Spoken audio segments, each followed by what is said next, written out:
फलसार भक्षितम्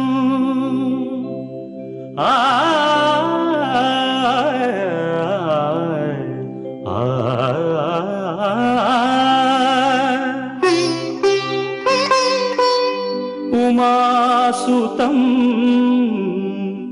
शोकविनाशकारणम् नमामि विघ्नेश्वर पादपङ्कजम्।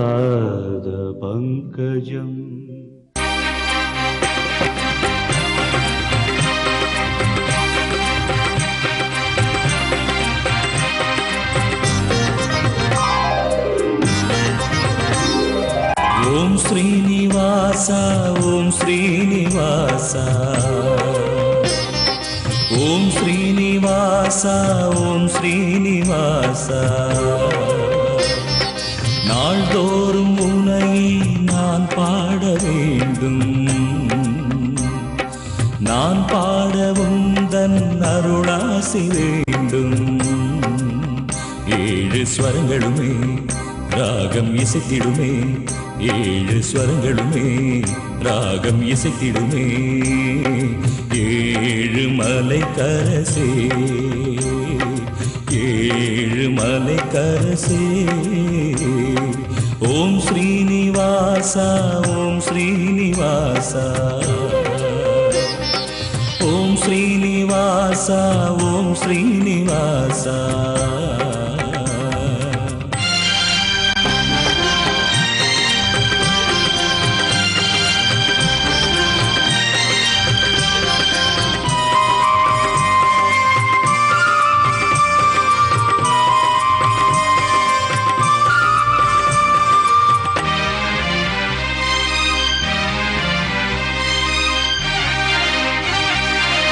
திருவேங்கடம் வருவேனே உந்தன் திருப்பாதமே பணிவேனே திருவேங்கடம் வருவேனே உந்தன் திருப்பாதமே பணிவேனே மலர்மே விடும் அலர்மேல் மங்கை மணவாளனே ஜெகநாதனே மலர்மே விடும் அலர்மேல் மங்கை மணவாளனே ஜெகநாதனே அழகான மலைவாசனே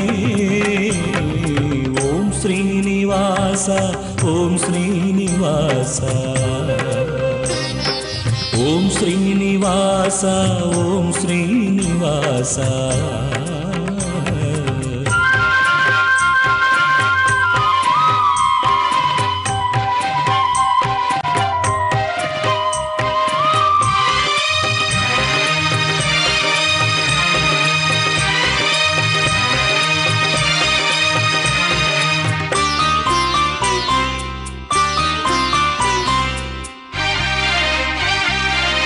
உனக்காகவே இசைத்தேனே என்றும் உன் பெயரையே நினைத்தேனே உனக்காகவே இசைத்தேனே என்றும் உன் பெயரையே நினைத்தேனே கருணாலயம் அருளாலயம் கமலாலயம் உனதாலயம் கருணாலயம் அருளாலயம் கமலாலயம் உனதாலயம் அருள்வாயே கோவிந்தா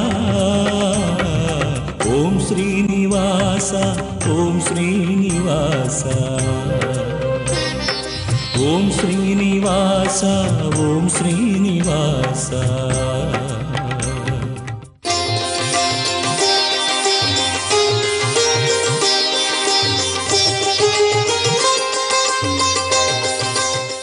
வணக்கம்.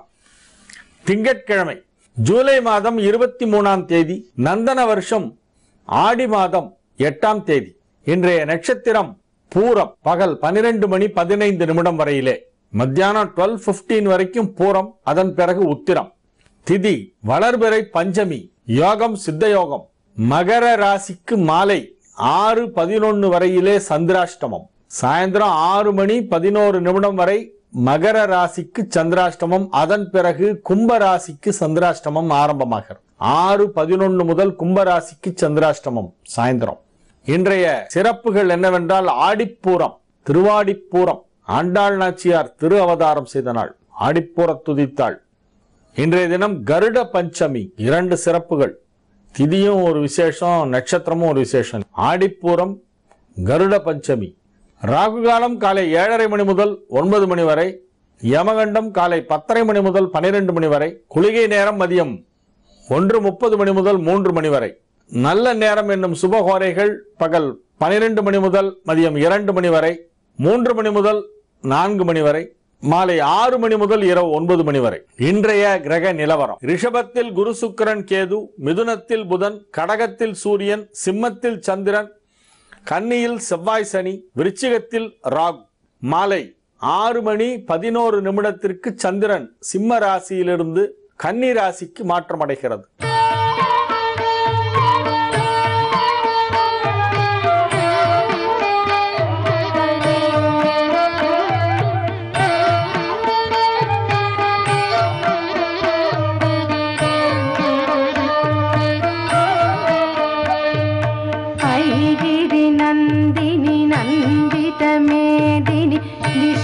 विनोदिनी नंदनुते गिरिवर विंध्य शिरोधिनि वासिनि विष्णु विलासिनि जिष्णुनुते भगवति हेशिति कंठ कुटुंबिनि भूरि कुटुंबिनि भूरि कृते जय जय हे महिषासुरमर्दिनि रम्यकपर्दिनि शैलसुते सुरवरवर्षिणि दुर्धरधर्षिणि दुर्मुखमर्षिणि हर्षरते त्रिभुवनपोषिणि शङ्करतोषिणि किल्बिषमोषिणि घोषरते धनुजनिरोषिणि दितिसुतरोषिणि दुर्मदशोषिणि सिन्धुसुते जय जय हे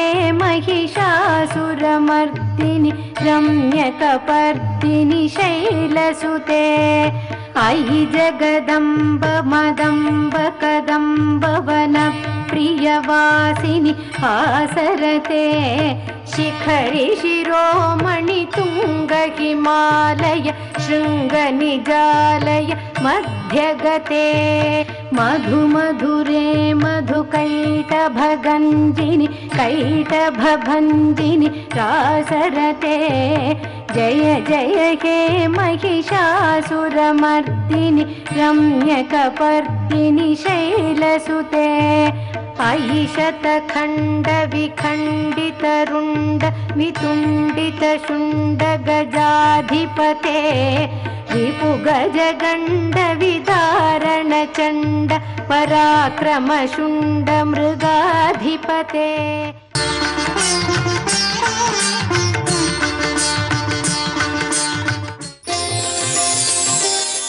மேஷ ராசிக்கு இது ஒரு மகிழ்ச்சியான நாள். ராசிக்கு 5ஆம் இடத்திலும் 6ஆம் இடத்திலும் சந்திரன் இருக்கக்கூடிய ஒரு நாள் என்பதால் உங்களது முயற்சிகள் அனைத்தும் வெற்றி அளிக்கும்.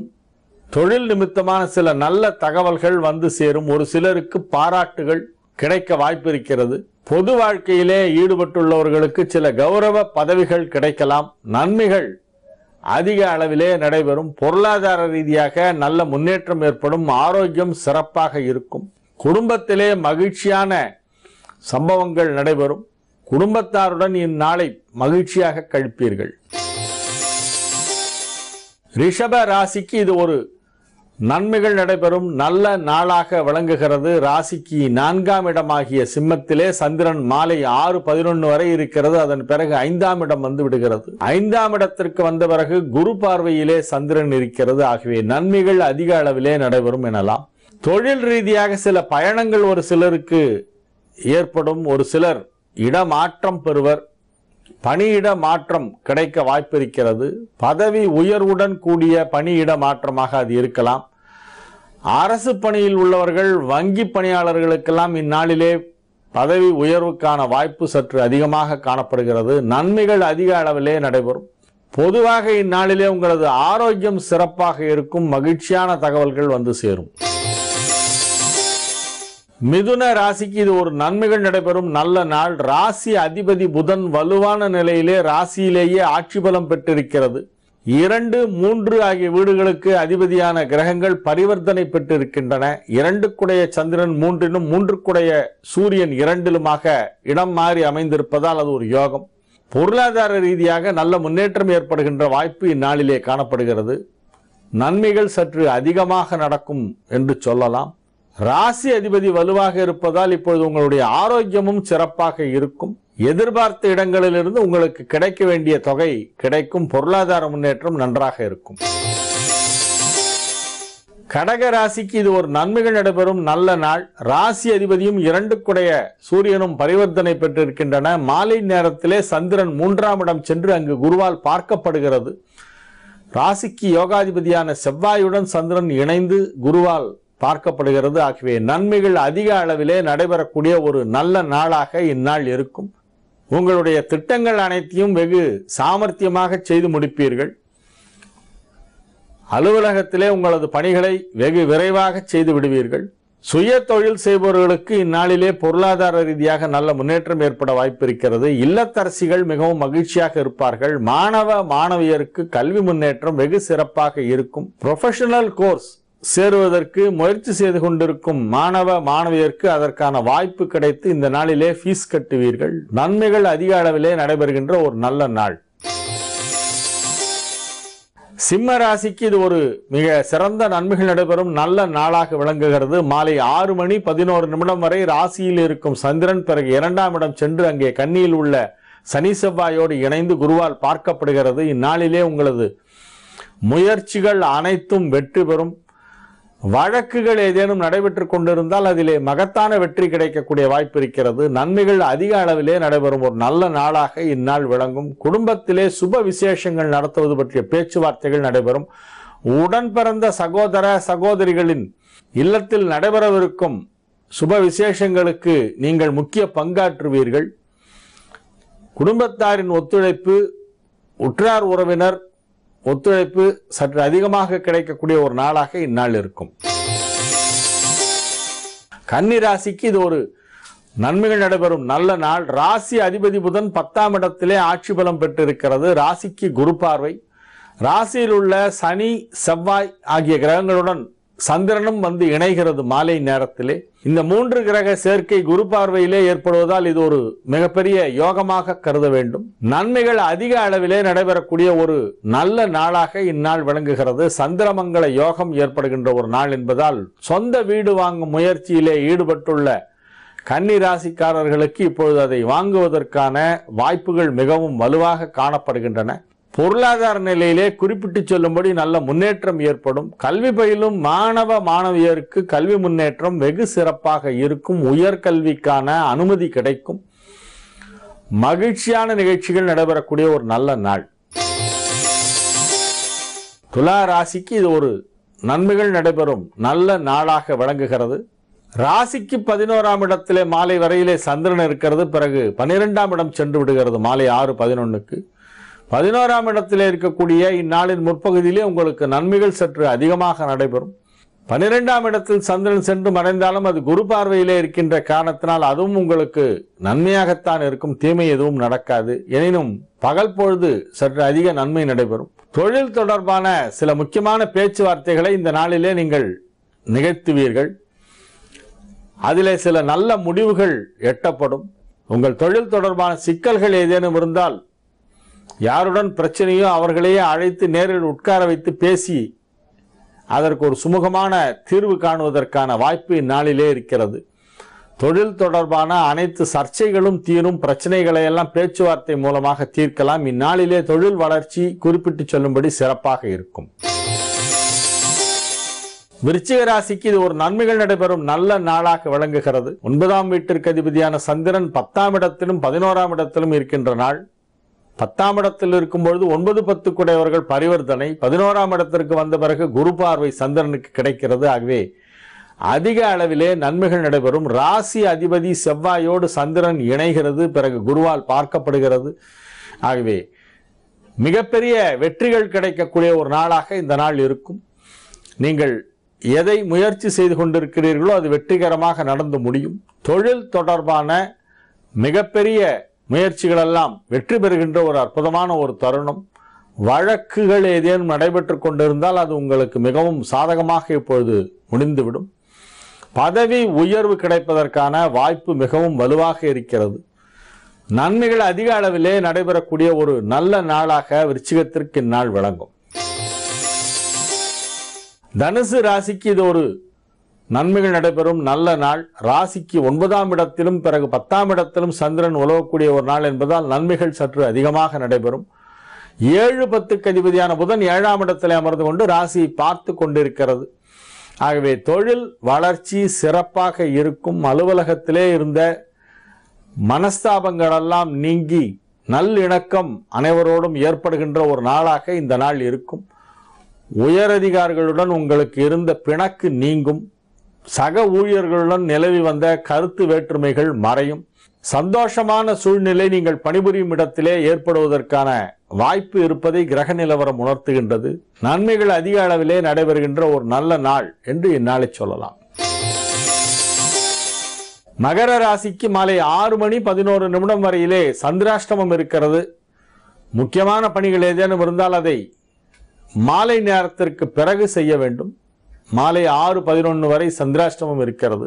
அதன் பிறகு ராசிக்கு 9ஆம் இடத்திற்கு சந்திரன் சென்று விடுவதால் முக்கியமான சந்திப்புகள் ஏதேனும் இருந்தால் மாலை நேரத்திற்கு பிறகு வைத்துக் கொண்டால் நன்மை அளிக்கும். பிற கிரகங்கள் ஓரளவு சாதகமான நிலையிலே இருப்பதால் இந்நாளின் பிற்பகுதி, அதாவது மாலை நேரத்திலிருந்து நன்மைகள் நடைபெறுகின்ற ஒரு நாளாக இந்நாள் இருக்கும்.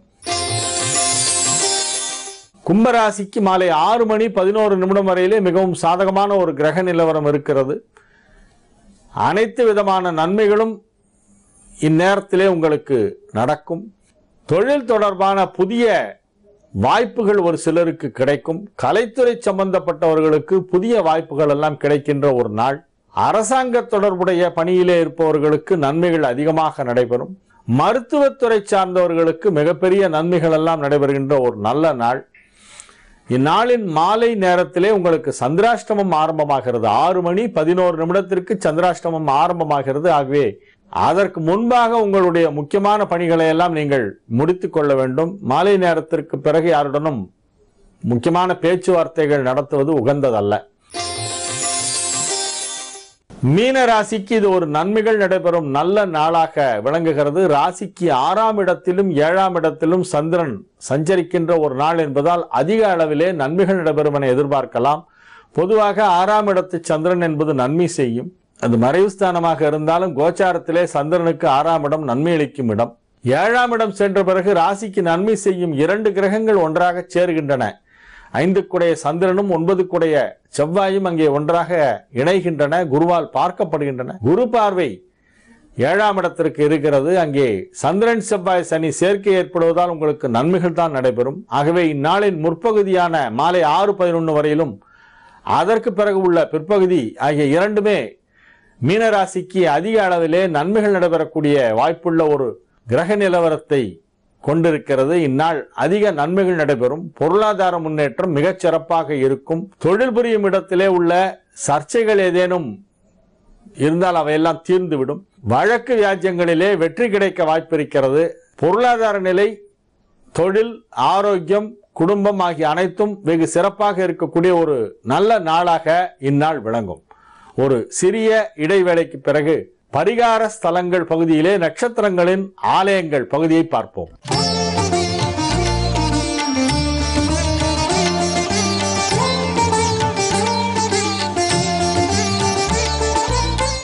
யோகப்பட்டேன பத்தாங்கம் திரிநேத்திரம் சாந்த விக்கிரகம் தியாயே சமஸ்த தோஷக்னம் வாதாத்மஜ மகள்மஷம் அஸ்மத் குருபியோ நமகா விகனத மகா குருவியோ நமகா அனுமன் சுவாமிகள் ஆசிகளுடன். கலியுகத்தில் வரம் தரக்கூடிய ஒரு தெய்வம் பெருமாள் தான், மகாவிஷ்ணு தான். உங்களுக்கு எத்தனையோ நீங்கள் புராணங்களை பார்த்தாலும் ஆதி மூலமே எல்லாவற்றுக்கும் மூலமாக இருக்கக்கூடியவனே அப்படின்னு ஆதி மூலமேன்னு கஜேந்திரன் கூப்பிட்ட பொழுது சுவாமி தான் வரதராஜனாக அனுகிரகம் பண்ணார். அநாத ரட்சகன், ஆபத்தாண்டவன். சிரவண நட்சத்திரத்தில், திருவோண நட்சத்திரத்தில் பிறந்தவர்கள் பெருமாளை தொடர்ந்து பூஜித்து வந்தால் முதல்ல சொன்ன மாதிரி நட்சத்திர பலம் அதிகமாகும், நவக்கிரகங்களை அனுகூலம் செய்யும், ஆயுள் அதிகரிக்கும், ஆரோக்கியம் தேடி வரும், பிரிவுகள் இருக்காது, துயரங்கள் இருக்காது, தொல்லைகள் இருக்காது. குழந்தைகளுக்கு மேன்மையும், பெண்களுக்கு மங்களகரமான பொருட்கள் வீடு தேடி வரக்கூடிய ஒரு நல்ல விஷயங்களையும், குடும்ப ஒற்றுமைகளையும் கட்டாயம் இந்த பெருமாள் அனுகிரகம் பண்ணுவார். குழந்தரும் செல்வம் தந்திரும் பெற்ற தாயின ஆயின செய்யும் சொன்னார். அது ஒரு மகத்தான விஷயம். அதனால் இந்த மகாவிஷ்ணுன்னு சொல்லப்பட்ட இந்த விஷ்ணு பகவான் பெருமாளை பூஜிக்கிறதும்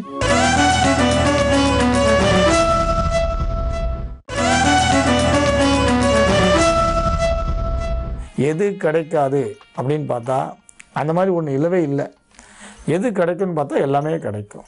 அதனால் நம் அறியாமை ஒன்றே அவன் ஆராதனைன்னு சொல்லி நம்மளோட அறியாமையை சுவாமி திருவடியில் வச்சுட்டோம். சுவாமியை நம்ம விடாது பூஜித்தால் எம்பெருமான் திருவருள் கட்டாயம் கிடைக்கும். இந்த மந்திரம் ஒரு அபூர்வமான மந்திரம். சுவாமியை பூஜிக்க ஒரு அபூர்வமான மந்திரம். திருவோண நட்சத்திரக்காரர்கள் வாழ்நாள் முழுக்க சுவாமியை பூஜிக்கலாம், மகாவிஷ்ணுவை பூஜிக்கலாம்.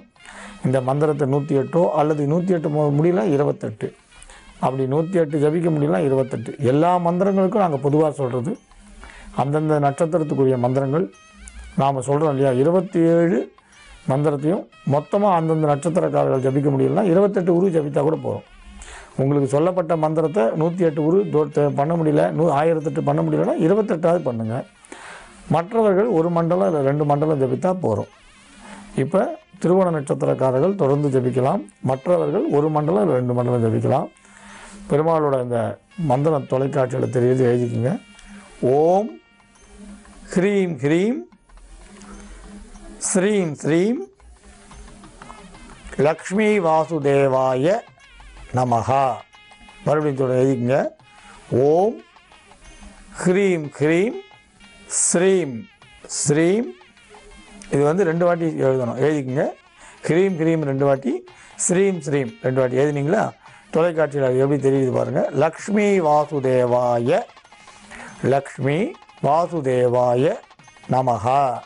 இந்த மந்திரத்தை சிரவண நட்சத்திரத்தில் பிறந்தவா தொடர்ந்து சொல்லுங்கள். உங்களோட ஜென்ம நட்சத்திரம் அன்னைக்கு பஞ்சசுக்தம் சொல்லி அதோ தேவா வைஷ்ணவத்தோட இந்த மூல மந்திரத்தையும் சொல்லி ஹோமம் பண்ணலாம். நீங்கள் பெருமாளோட சன்னிதானத்தில் ஜபிக்கலாம், ஆற்றங்கரையில் ஜபிக்கலாம், நதிகள் புண்ணிய நதி தீரத்தில் ஜபிக்கலாம், பசு கொட்டடியில் ஜபிக்கலாம், பூஜை அறையில் ஜபிக்கலாம். சதா இந்த நாமத்தை சொல்ல பரம சௌக்கியம் கிடைக்கும். எல்லா விதமான மங்களங்களும் தொடர்ந்து நடைபெறும். குடும்பத்தில் பரமசாந்தி கிடைக்கும். தொடர்ந்து இந்த ஜபத்தை பண்ணுங்க. மீண்டும் நாளைக்கு இன்னொரு வித்தியாசமான அபூர்வமான மகத்தான மந்திரத்தோடு சந்திக்கலாம். மங்களானி பவன்ட்டு மீண்டும் நாளை சந்திக்கலாம்.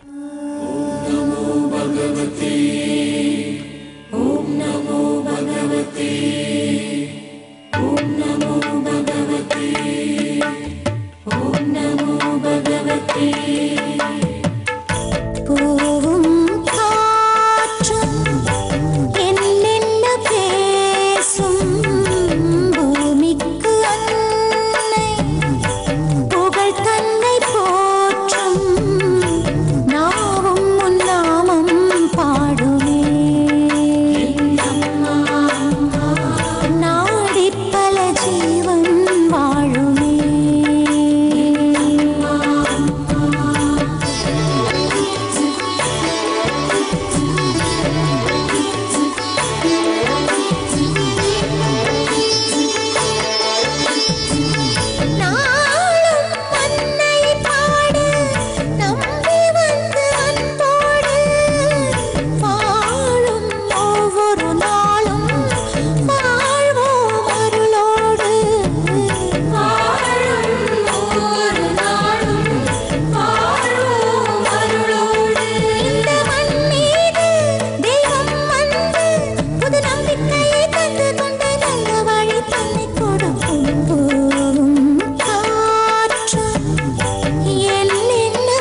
பரிகார ஸ்தலங்கள் பகுதியிலே நட்சத்திரங்களின் ஆலயங்களை நாம் பார்த்து கொண்டிருக்கிறோம். இன்றைய தினம் பூராட நட்சத்திரக்காரர்கள் வழிபட வேண்டிய தலங்களுள் ஒன்றான ஸ்ரீவாஞ்சியத்தை பற்றி நாம் இப்பொழுது பார்த்து கொண்டிருக்கிறோம். வாஞ்சையோடு ஸ்ரீயை திருமால் மணந்து கொண்ட ஒரு தலம் என்பதால் அது ஸ்ரீவாஞ்சியம் என்று அழைக்கப்படுகிறது. இலக்குமி விரும்பி தங்கிய இடம், லட்சுமி தேவியின் அருள் நிறைந்திருக்கின்ற ஒரு ஸ்தலமாக இது விளங்குகிறது. ஸ்ரீவாஞ்சியத்திலே ஸ்தல விருட்சம் சந்தன மரம். ஒரு காலத்தில் சந்தன மரங்கள் நிறைந்த காடாக இருந்துதாம். நிறைய சந்தன மரம் இருந்ததாம். அந்த தலத்தில் தான் சிவபெருமான் எழுந்தருளி இருக்கிறார். இங்கே சுயம்புலிங்கம். ஸ்ரீவாஞ்சியத்திற்கு பூகைலாயம் என்று ஒரு பெயர் உண்டு, நாராயணாசிரமம் என்று ஒரு பெயர், கந்தாரண்யம் என்றும் இதை அழைப்பார்கள், திருவாஞ்சியம் என்று சொல்வார்கள். ஸ்ரீ என்பதன் தமிழாக்கம் திருவாஞ்சியம் என்றும் இதை சொல்வார்கள். திருவிழையூர் என்று ஒரு பெயர் இந்த ஊருக்கு உண்டு. சந்தனக்காடு என்று அழைக்கப்படுகிறது. ஜாந்தாரண்யம் என்றும் இதற்கு ஒரு பெயர் உண்டு. இதுபோல பிற பெயர்கள் எல்லாம் இத்தலத்திற்கு இருக்கின்றன. இங்கே எழுந்தருளி இருக்கின்ற ஈஸ்வரனுக்கு வாஞ்சிநாதன் என்பது திருநாமம். ஸ்ரீ வாஞ்சிநாதேஸ்வரர் என்று இவருடைய திருநாமம் விளங்குகிறது. வாஞ்சிலிங்கேஸ்வரர் என்றும் அழைக்கப்படுகிறார். இப்பகுதி மக்கள் நிறைய பேர் தங்களுடைய வீட்டிலே பிள்ளைகளுக்கு வாஞ்சிநாதன் என்று பெயர் வைப்பார்கள். பெண் குழந்தை பிறந்தால் மங்களா என்று பெயர் வைப்பார்கள். மங்களாம்பிகை என்று இந்த அம்பாளுக்கு ஒரு திருநாமம் இருக்கிறது. மங்கள நாயகி என்பது அம்பிகையின் திருநாமம். வாழவந்த நாயகி என்றும் ஒரு சொல் வழங்கப்படுகிறது. அவ்வாறு ஒரு திருநாமமும் உண்டு. இத்தலத்திலே குப்த கங்கை என்று ஒரு தீர்த்தம் இருக்கிறது. குப்த என்றால் மறைக்கப்பட்ட என்று பொருள். குப்த என்னும் சொல் வடமொழியிலே நம் கண்ணுக்கு தெரியாத அல்லது வேண்டுமென்றே மறைக்கப்பட்ட ஒரு காரணத்திற்காக மறைத்து வைக்கப்பட்ட ஒன்றை குப்த என்று சொல்வார்கள். பெயர் வைக்கும்போது குழந்தைகளுக்கெல்லாம் இந்த அர்ச்சனை பண்றதுக்கு சங்கல்பம் பண்றதுக்கெல்லாம் பெயர் சொல்றதுக்கு தனியா ஒரு பேர் வச்சிருப்பாங்க. குழந்தையுடைய தாத்தா பேரை அந்த மாதிரி வைப்பாங்க. இந்த அபிவாதியெல்லாம் சொல்லி நமஸ்காரம் பண்ணுவாங்களே, அப்பெல்லாம் அந்த பேரை மட்டும் யூஸ் பண்ணுவாங்க. அதாவது நம்மளுடைய ரிலிஜியஸ் செர்மனிக்கெல்லாம் யூஸ் பண்றதுக்கு தனியா ஒரு பேர் வச்சிருப்பாங்க. அபிஷியல் நேம் ஒன்று வச்சிருப்பாங்க. அது தவிர வீட்டில் கூப்பிடுறதுக்கு ஒரு செல்ல பேர் வச்சிருப்பாங்க. இந்த ரிலிஜியஸ் பர்பஸ்க்கெல்லாம் யூஸ் பண்ற பேரை வெளியே சொல்ல மாட்டாங்க. அதற்கு பெயர் குப்த நாமம்னு பேர், மறைக்கப்பட்ட பெயர். பழங்காலத்தில் அது ஏன் மறைச்சாங்க அப்படின்னா அதுக்கு நிறைய காரணங்கள். முன்னால் ஒரு பீரியட்ல இந்த அபிச்சார பிரயோகம், ஏவல் பில்லாம் ரொம்ப ஜாஸ்தியா இருந்ததுதான் 17th செஞ்சுரியில. அப்ப என்ன பண்ணாங்க, இந்த மாதிரி இவங்களுடைய நேமையே மறைச்சு வச்சு வெளியில வேற ஒரு பேரை வச்சு கூப்பிட்டு இருந்தாங்க. ஒரிஜினல் நேமை மறைச்சிட்டாங்க. அந்த நேம் தெரிஞ்சாதான் பண்ண முடியும்.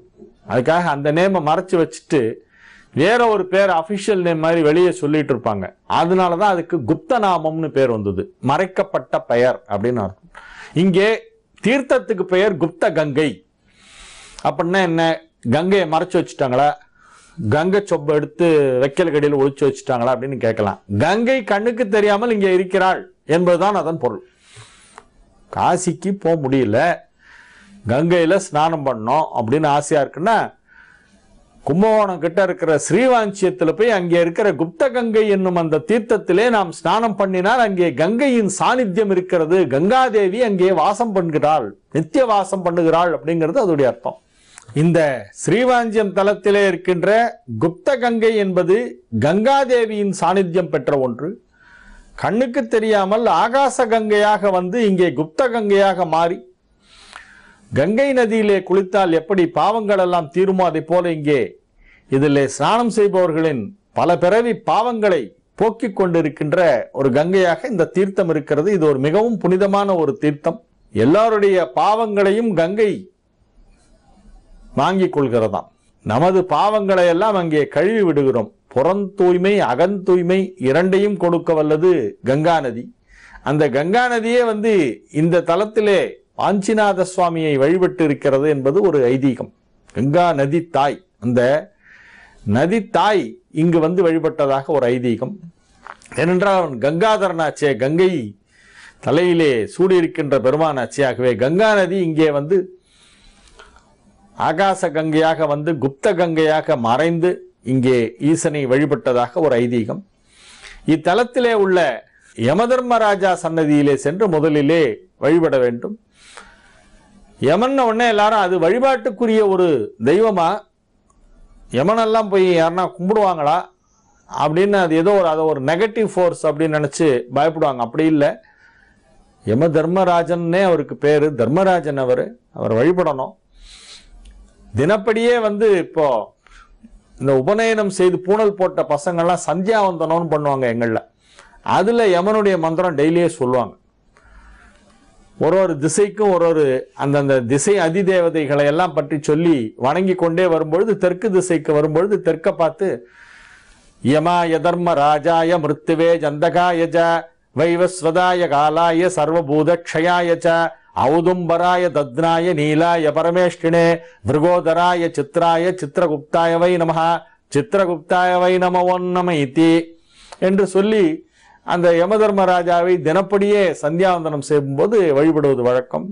யமதர்மராஜாவை வழிபடலாம். வழிபட்டா எங்க சீக்கிரம் கூட்டின்னு போயிட்டு வரோம்லாம் பயப்பட வேண்டாம்.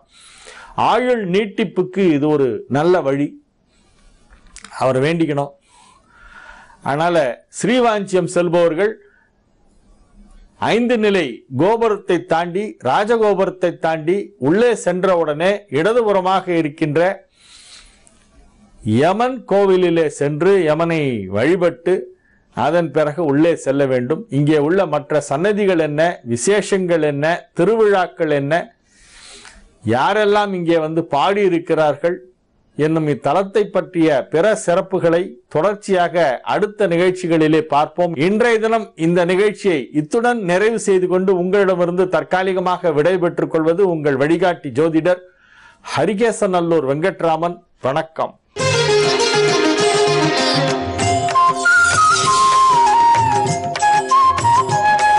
இஸ்கான் அல்லது ஹரே கிருஷ்ண இயக்கத்தினர் என்று அனைவராலும் அழைக்கப்படும் அகில உலக கிருஷ்ண பக்தி இயக்கத்தினர் அழகான கிழக்கு கடற்கரை சாலையில் விஜிபி கோல்டன் பீச் அருகிலுள்ள அக்கரையில் பிரம்மாண்டமான ஸ்ரீ ஸ்ரீ ராதாகிருஷ்ணர் ஆலயத்தை கட்டியுள்ளனர்.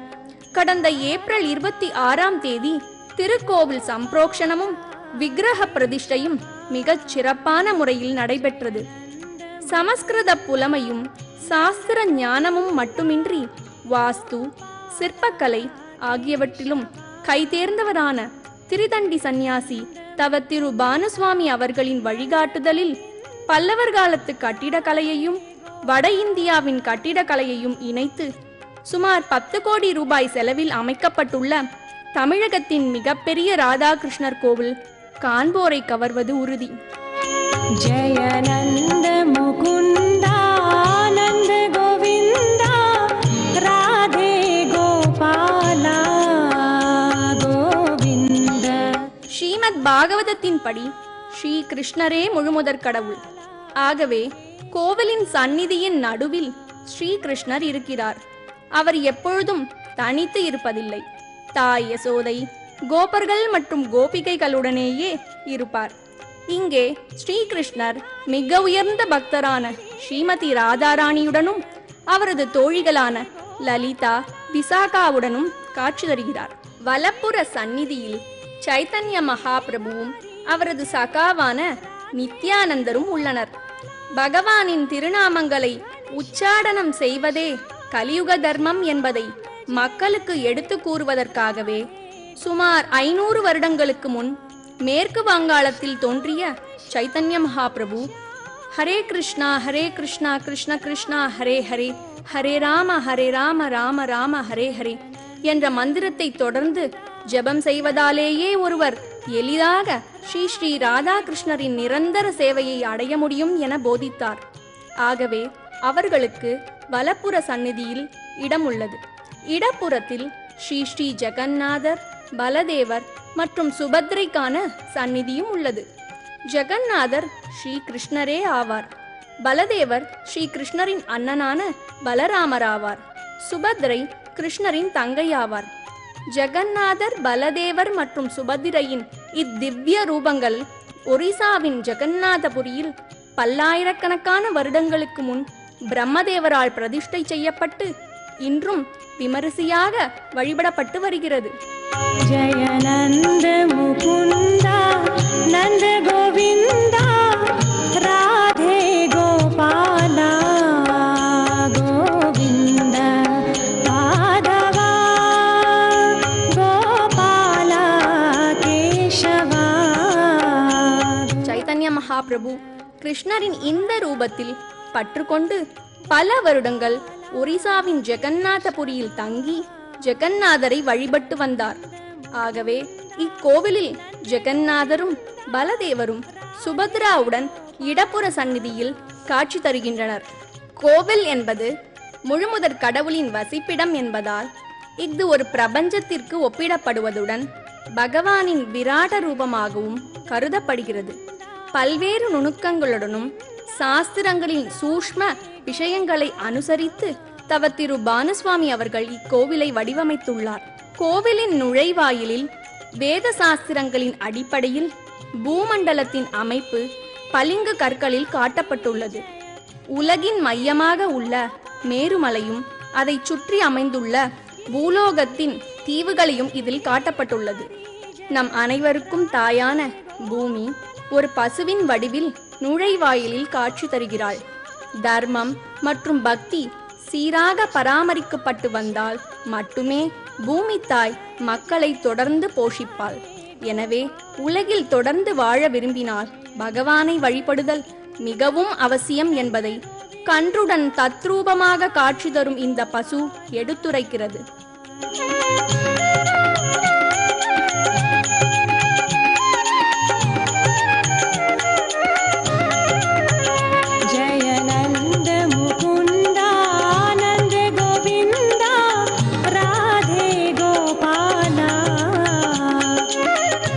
கோவிலின் நுழைவாயில் பகவானின் விராட ரூபத்தின் கால் பகுதியை குறிக்கின்றது. தலை கர்ப்ப கிரகத்தை குறிக்கின்றது. யோக பயிற்சியின் மூலம் ஆன்மீக ஞானம் பெற விரும்புவோர் தங்களின் உடலில் உள்ள 6 சக்கரங்களை அல்லது சக்தி மையங்களை தாண்டி வருவதைப் போல ராதாகிருஷ்ணரை தரிசிக்க வருவோர் கோவில் எனும் விராட ரூபத்தில் உள்ள சக்கரங்களை தாண்டி வருகின்றனர். கோவிலை நோக்கி செல்லும் படிக்கட்டுகளில் 6 சக்கரங்கள் உரிய நிறத்துடன் பளிங்கு கற்களில் பதிக்கப்பட்டுள்ளன. முதலாவதாக சதுர வடிவமுடைய மூலாதார சக்கரம், இரண்டாவதாக பிறைச்சந்திரன் வடிவமுள்ள சுவாதிஷ்டான சக்கரம், மூன்றாவதாக முக்கோண வடிவமுடைய மணிபூரக சக்கரம், நான்காவதாக அருகோண வடிவமுடைய அநாஹத சக்கரம், ஐந்தாவதாக வட்ட வடிவமான விசுத்த சக்கரம், ஆறாவதாக ஆக்ஞ சக்கரமும் பொருத்தப்பட்டுள்ளன. 7வது சக்கரம் சஹஸ்ர சக்கரம். விக்கிரகத்தை தரிசிக்கும் அறையின் மைய பகுதியில் வண்ண விளக்குகளுடன் அமைக்கப்பட்டுள்ளது. 7வது சக்கரத்தை அடைந்தோர் ஆன்மீக வாழ்வில் பக்குவம் பெறுகின்றனர். அதாவது ராதாகிருஷ்ணரின் தரிசனத்தை பெறுகின்றனர். கோவிலில் உள்ள இச்சக்கரங்கள் சுயநலமான பௌதிக நிலையிலிருந்து தன்னலமற்ற ஆன்மீக நிலைக்கு உயர்த்துவதை குறிப்பதாகும். கோவில் கட்டமைப்பின் மற்றொரு சிறப்பம்சம் 8 திசைகளும் பகவானின் 8 அவதாரங்களால் கட்டுப்படுத்தப்படுவதை குறிக்கும் வகையில் கோவிலின் 8 திசைகளிலும் அதற்குரிய அவதாரங்களின் அழகிய வண்ணப்படங்களும் அவர்களுக்கு உரிய எந்திரங்களும் பொறிக்கப்பட்டுள்ளதாகும். கர்ம வினைகளால் துரதிருஷ்டவசமாக ஒருவருக்கு ஒரு சில கிரகங்கள் பலம் குன்றியும் சில கிரகங்கள் பலமுள்ளதாகவும் உள்ளன. இக்கோவிலில் கிரகங்களும் அவற்றிற்குரிய திசைகளும் இருக்க வேண்டிய இடத்தில் இருப்பதால் இங்கு வருபவர்கள் அனைத்து கிரகங்களின் முழு பலத்தையும் அடைவதுடன் கர்ம வினைகளிலிருந்து எளிதாக விடுபட்டு பகவத் பக்தியை அடைய பெறுவது உறுதியாகும்.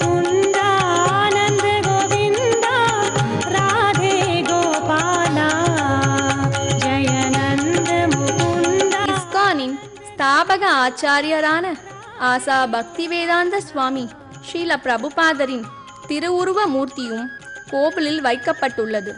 சென்னையில் பிரம்மாண்டமான ராதாகிருஷ்ணர் திருக்கோவில் கட்டப்பட வேண்டும் என்ற இவரது நீண்ட நாள் விருப்பம் தற்போது நிறைவேறியுள்ளது. முக்கிய விழாக்களான ஸ்ரீகிருஷ்ண ஜென்மாஷ்டமி, ராதாஷ்டமி, கோவர்தன பூஜை, நரசிம்ம சதுர்தசி, சைத்தன்ய மகாபிரபு தோன்றிய கௌர பூர்ணிமா போன்ற தினங்களில் இங்கு சிறப்பு அபிஷேகமும் வழிபாடுகளும் நடைபெறும். அனைத்து பக்தர்களுக்கும் பிரசாதம் வழங்கப்படுகிறது. ஹரிநாம கீர்த்தனத்தால் பாவங்கள் அனைத்தும் அழிக்கப்பட்டு பேரானந்தத்தை அடைவது உறுதியாதலால் திருக்கோவிலின் முக்கிய குறிக்கோள் யுக தர்மமான ஹரிநாம கீர்த்தனத்தை பிரச்சாரம் செய்வதும் பகவத்கீதை மற்றும் ஸ்ரீமத் பாகவதத்தின் உபதேசங்களை நடைமுறை வாழ்க்கையில் எளிதாக எவ்வாறு பயிற்சி செய்வது என்பதை எளிமையாக கற்றுக் கொடுப்பதும் ஆகும்.